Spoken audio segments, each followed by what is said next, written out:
before people can put away their politics and before they can begin to relate to each other on a different level, they first need to state their identity. There's a need to make it clear that just because I, an Israeli, or I, a Palestinian, am willing to sit with the other, it doesn't mean that I give up 1 inch of my nationality, of my right to the land, of my national identity. I'm not giving up anything by being willing to talk to the other.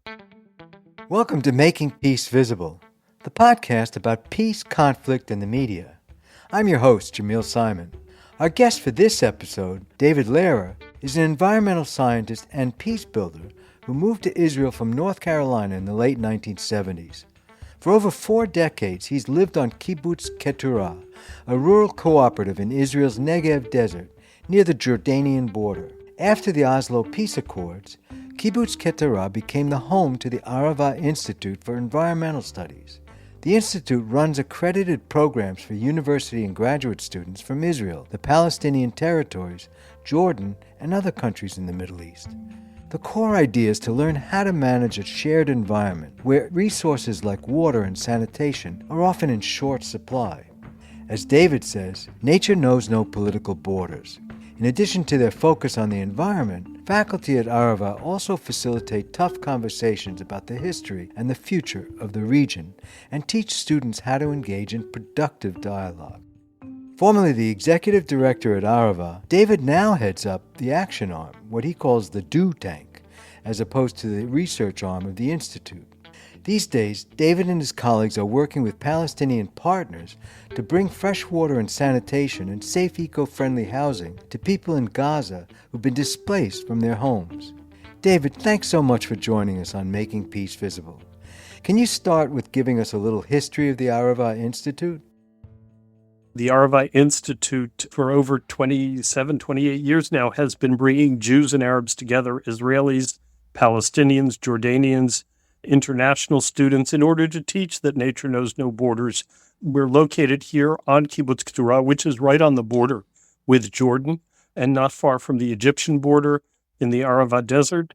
We run an academic program that is accredited by Ben Gurion University, and it gives an opportunity for Israelis and Palestinians and Jordanians and from other parts of the Middle East like Morocco and Turkey to meet and to form relationships, form friendships that enable them to see each other not as Palestinians and Israelis or as Jordanians or Americans or Europeans, but as people, as human beings. And I think that that's the sort of magic of the Arava Institute. Well, that magic, as you call it, is exactly what's needed. When people work together on a common goal, even if they have different religions, different politics, different ways of looking at things, the need to work together on something changes their relationship. Yeah, I think that's true. When people come to the Arava Institute, we don't ask them to check their identities at the door. People come with their history, with their politics, with their religion, with their beliefs.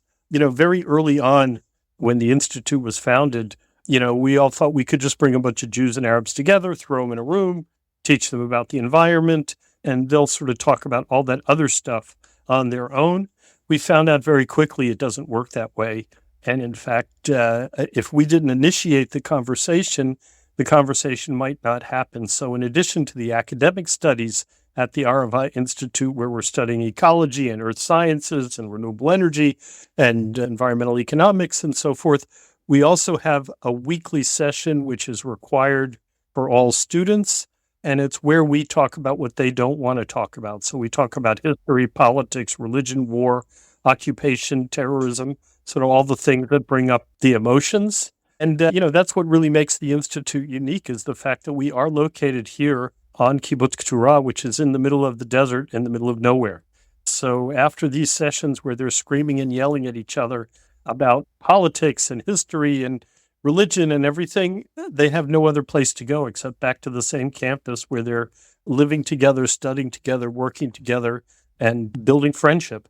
And David, what have you learned from those difficult conversations? The main thing that I think I've learned is that before people can sort of put away their politics and before they can begin to relate to each other on a different level, they first need to state their identity. There's a need to make it clear that just because I, an Israeli, or I, a Palestinian, am willing to sit with the other, it doesn't mean that I give up 1 inch of my nationality, of my right to the land, of my national identity. I'm not giving up anything by being willing to talk to the other.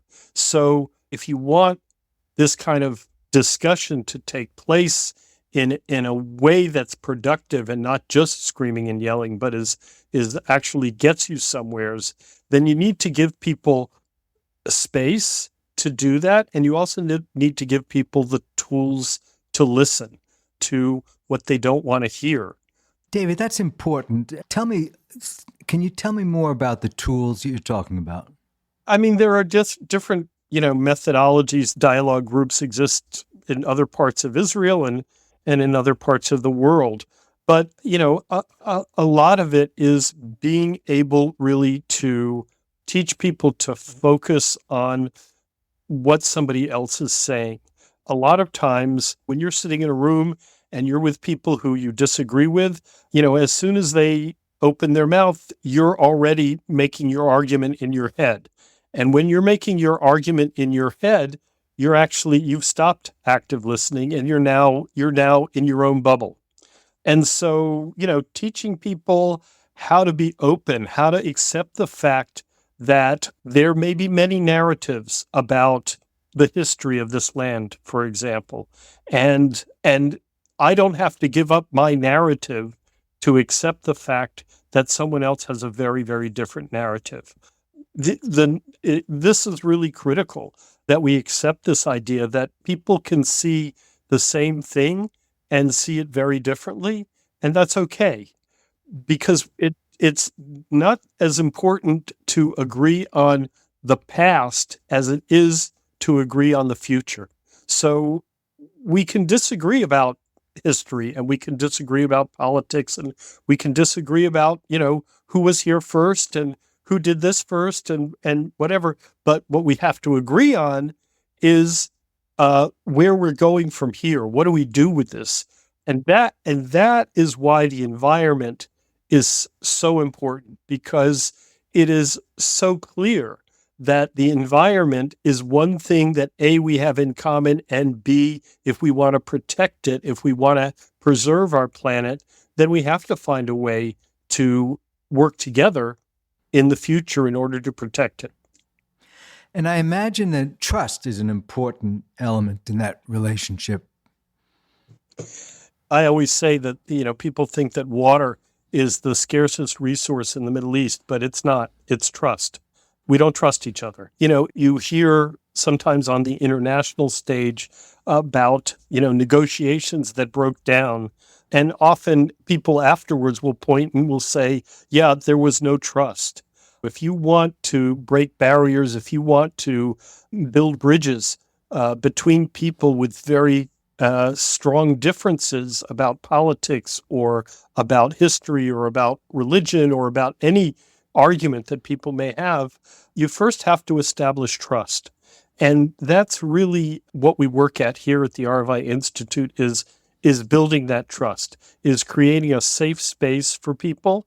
Now, when I say safe space, in the United States, a lot of universities talk about safe space. And what they mean by that is a place where nobody talks about, the hot button issues, that those issues are not allowed to be discussed. And at the Arava Institute, we have a completely different definition of safe space. Safe space is where you can talk about anything, because they've been given the tools and they know how to listen to each other and they know how to talk these things through. They know how to talk through the tough conversations.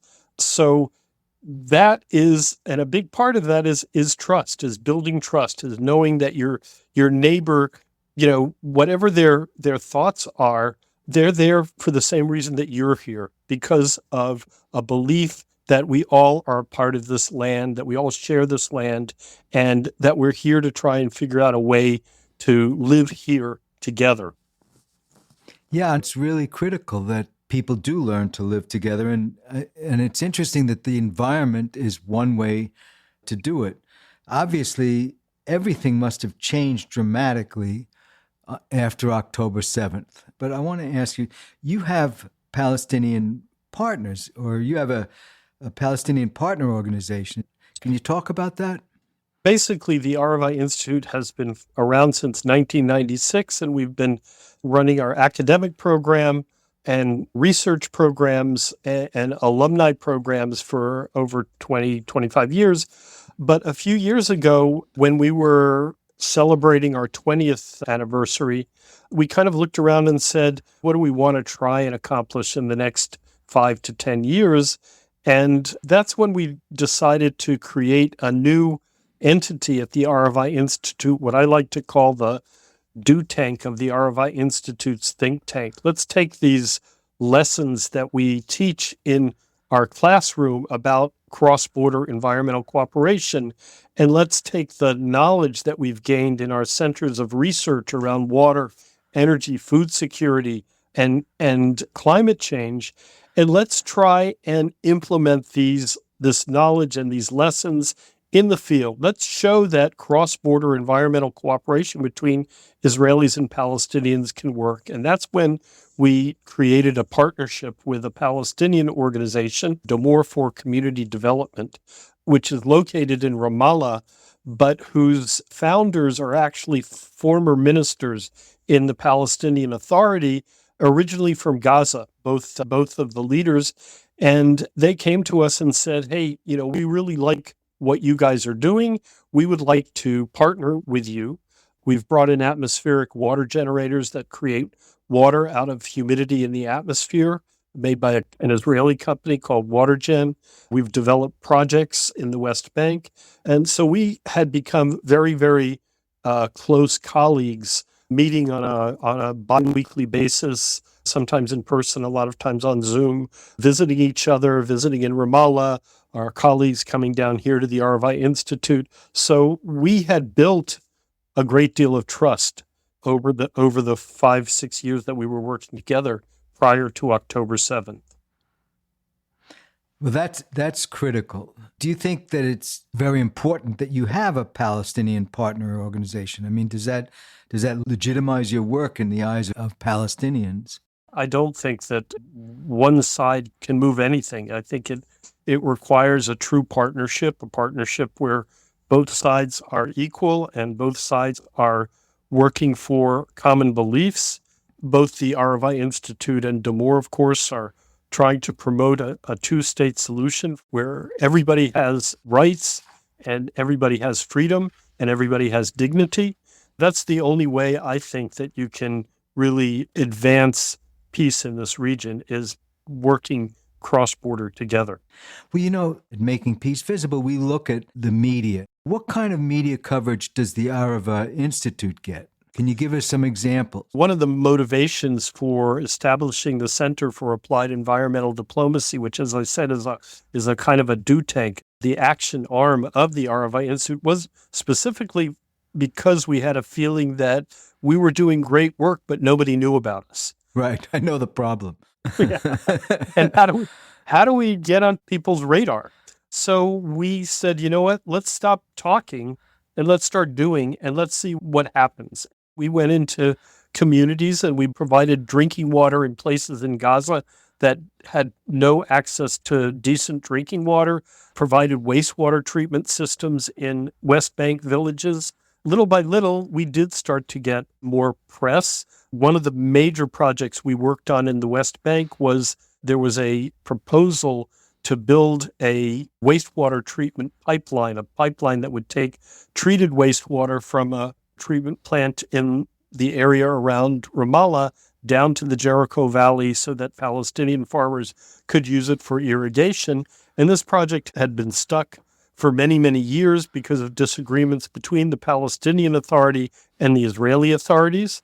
And so we sent in a team of Palestinians and Israelis to meet with the Israeli army, and then to meet with the Palestinian Water Authority.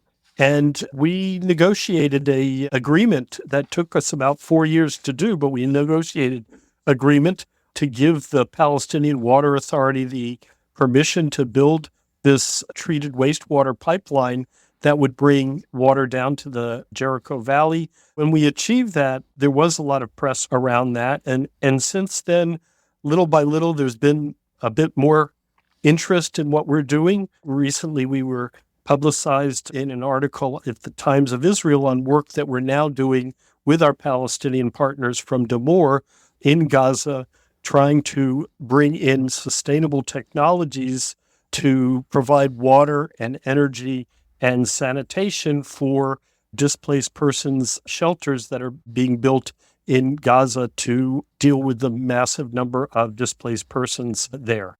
Shortly after the war, you met with Dennis Ross about the work you were doing, and the meeting had been scheduled before the war. That's right. On the second day of the war, we had a scheduled meeting of our partnership between Damour and the Arava Institute, and we were joined by Ambassador Dennis Ross, who's been a kind of mentor for us in the work that we've done. This was October 9th, and we were all still in a bit of shock. But Dennis said to us, look, there's not a whole lot that two small NGOs are going to be able to do about stopping a war. What you need to do is start focusing on the day after. And that's when we began to develop the ideas behind Jumpstarting Hope in Gaza, which is an initiative, a cooperation between the Arava Institute and Damour for Community Development. These refugee communities are basically off-grid communities. They're communities that have no water, they have no energy, they have no sanitation. And so we thought, because of our expertise and our experience, this is where we have something to offer. For example, in the refugee camps that our partners have established along the coast, they have to purchase water because the water that's in wells that are close to them is too saline to use. It's highly salty water. They're buying treated water that's very, very expensive and very limited in supply, just for drinking. They have no sanitation system, so they dig ditches, basically. They dig cesspits. And once every 3 days, they either have to dig a new cesspit or they have to empty out the cesspits with buckets by hand in order to continue to use them. So these are not solutions that people can live with for months or for years. No, of course not. So in the midst of this terrible situation and with an ongoing war, what have Arava and Damour been able to do to help? So Damour and the Arava Institute together began to work on this idea of creating green refugee shelters that use sustainable technologies that will enable people to live with some level of dignity and with some level of service for a longer period of time. For example, everybody's now living in tents. People can't live in tents for years. They need to be able to cool their environment. They need to be able to lock their door and protect their valuables. So we are working with our Palestinian partners to bring in caravans to replace the tents. I mentioned the horrible sanitation situation. So we're working now to bring in mobile wastewater treatment systems, which takes wastewater from sewage, treats it, and then you can reuse it in agriculture. We're sending in desalination equipment so that the wells that they have available, they can pump the treated water for drinking, for cooking, for bathing.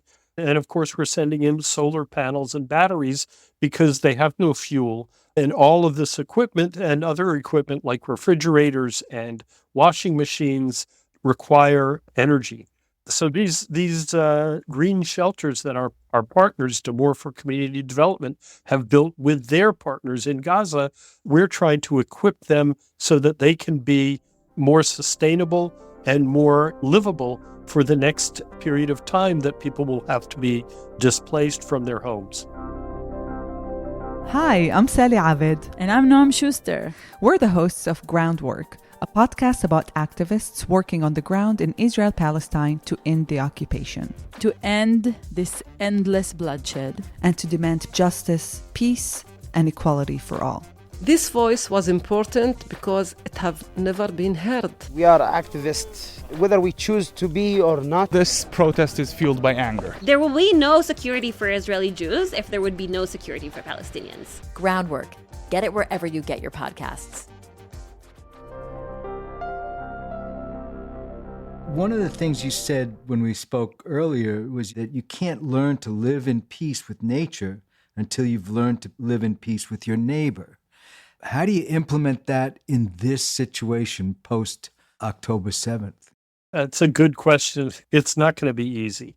This has really, in some ways, set us back many, many years. How do we get from this point of absolute hatred and distrust to a point where we can begin to trust each other and we can begin to recognize the humanity in each other? I think that the only way that that's going to happen is, first of all, this war must stop. The hostages must be freed. Palestinians must feel safe, both in Gaza and in the West Bank. And then I think what needs to happen more than anything else is that people need to have hope. We don't want to wait for people to be sitting for years in misery and despair before they start to feel a change. So I think it's really critical, even if it's on a small scale, even if it's on, a level that maybe doesn't impact everybody at once, but people need to feel that there's a change and that they have a future. And I think that will come from a number of different directions on a micro level, on a bottom up level. I think that will come from people working together to help the situation, to rebuild Gaza, to rebuild the Gaza envelope in Israel, to rebuild the north of Israel, and to rebuild the south of Lebanon. All of these areas have been hit, and people need very quickly to start feeling that there's a future. But I also think it has to come from above. I don't think that the international community, and first and foremost the United States, can allow this region to continue to be a sort of cesspit of hate and anger. I think that we have been left, when I say we, I mean Israelis and Palestinians, have been left too long on our own, sort of stewing in our own anger. The international community must recognize how dangerous this is for the world. And I think that they are starting to recognize this. And that means that the United States and the rest of the world needs to be active in this region. We need to come out of this conflict with a sense that we're moving in the right direction, that we're moving towards Palestinian self-determination, that we're moving towards Israeli security, that we're moving towards a Middle East that is working together and economies are improving. The idea that most recent administrations of the United States have, which is that, the Israeli-Palestinian conflict is sort of cooled down and we don't have to worry about it. We've got bigger fish to fry in other parts of the world. I think that's wrong. That was before October 7th. That was before October 7th, and that was going on for years. Right. Out of sight, out of mind. Exactly. That can't be. I think that we NGOs can do what we can, but if there has to be a top-down and a bottom-up approach, both directions have to come together in order to change the reality and turn the direction of the negative feedback loop that's been running this area for so long into a positive feedback loop. I think there are two stories here. On the one hand, people are very, very angry. For a lot of Israelis, the idea that a two-state solution, it's just not realistic to even talk about it, to even bring it up now. But I think at the same time, there is also a kind of a narrative of, what was cannot continue. That the political stalemate, the political quagmire, the kicking the can down the road is not the solution. And I do feel that there are many Israelis now that recognize that we need to come up with something different. We need to look for a different direction. And to a certain extent, maybe this connects to sort of the question of the media. I don't think it's actually a major change that would need to take place. to get people to start thinking positively about a political horizon and a two-state solution. I think that if enough people in the media would begin to talk about it seriously, I think that that could very quickly turn around. You know, we have sort of conceptions that we drill into ourselves. After one of the failed Camp David negotiations, Ehud Barak came out and said there is no partner for peace. And the Likud party, the right-wing party of Bibi Netanyahu, sort of took up that chant. And that's been the sort of common wisdom. That's been the mantra. Yeah. It's the mantra, but there's there's nothing behind it. It's, just simply that's how people want to interpret things. So if we look at what is happening in reality, if we look at how there are plenty of places where there are Palestinians and Israelis, not just the Arava Institute, but lots of organizations that are working cross-border, that are working together. If we just highlight that and say, look, there is a partner for peace, and the media could make a big impact if it would start to focus on areas where things are working, where Palestinians and Israelis are able to find common ground and work together.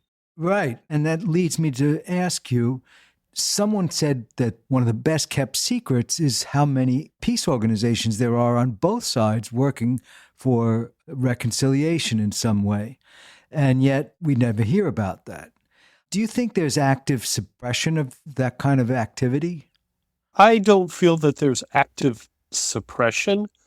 I will say that one of the great victories of the extremists on both sides has been the wall that has been built between Palestinians and Israelis. And I'm not just talking about the physical wall, but I'm also talking about the psychological wall. The fact is, Israelis and Palestinians today have little points of contact between them. Israelis are not allowed legally to go into Area A or B, where the Palestinian Authority is in charge on the West Bank.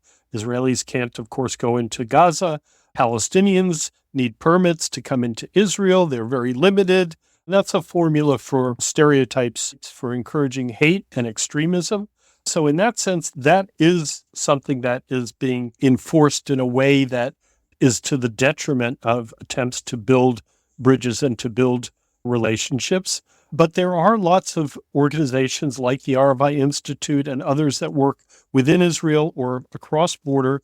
There is a desire, I think, for people to see a change. And I'm convinced that once the fighting has stopped, once the hostages have been returned, that people are going to look for a new way. The answer, I think, is not going to be, let's make those walls higher. Let's cut ourselves off completely. I think that's proven that that doesn't work.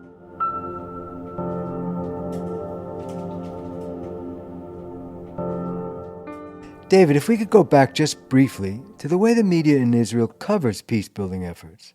When we spoke earlier, you mentioned that sometimes the Arava Institute's work does make it into the news, but it's presented in a way where it doesn't get taken seriously.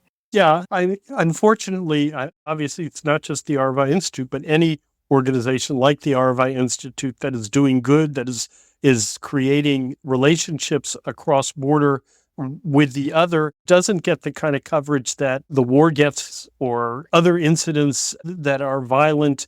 So sometimes we get into the news, but it's not front page news. It's in the back section. It's on the weekend section. It's kind of holiday news full of stories about animals and the Arava Institute bringing people together. I don't know how much it gets into people's awareness when that's the approach. I'm not sure how to address that other than to keep pushing our stories and to keep trying to get people to notice what we're doing. In some ways, the fact that in the midst of a war, a really horrific war in which people are dying on a daily basis, there are a group of Palestinians and a group of Israelis who are not afraid not only to work together, but to be seen working together. That all of a sudden becomes news. I'm hopeful that that trend will continue, that people will begin to seek out the news that is going against the stream. Maybe there's an opportunity for us now to highlight what we're doing in a way that has an impact on how people see the region, that people can see that there is a partner for peace. That's critical. If we don't see peace, it's hard to believe that peace is possible. And Correct. meanwhile, it's happening, but it's happening below the radar. And I think it's critical that we get journalists to focus on it more.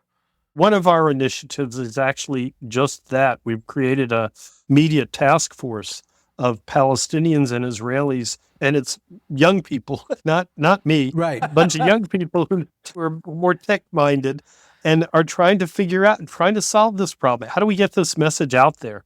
Well, the route that that you and the Arava Institute have chosen, that is bringing people together around common environmental needs and improvements, is a really good way to do it. And I hope that what you're saying about ending the war all begins to happen tomorrow.